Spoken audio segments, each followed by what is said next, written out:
Let's discuss about the modules which we have to cover in this Python video tutorials.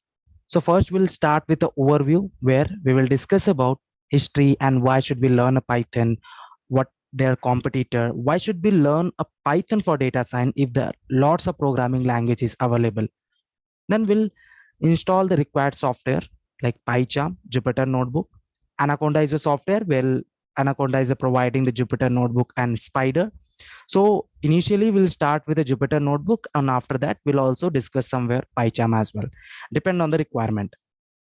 And then we'll discuss about their basics of Pythons, like we'll discuss variables, keyword, indentation, comments. So these are a topic we'll first discuss, and after that we'll enter the very important topic, which is the backbone of data science, the data types.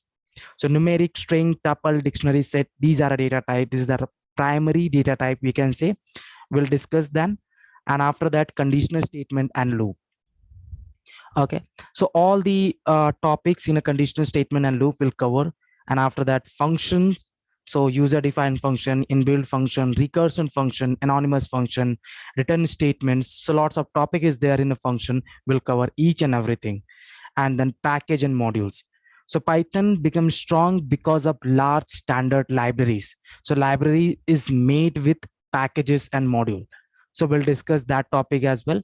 So user defined, predefined, and find search path and some namespace. Lots of topic is there. We'll discuss in this video tutorials. So some advanced topic is there. So we can say these are a topic. It's a basics and intermediate, and advanced Python is also there. Which one is file handling? We'll discuss exception handling, regular expression, object-oriented programming, and multithreading. So these are 12 modules we have to cover in coming Python video tutorials.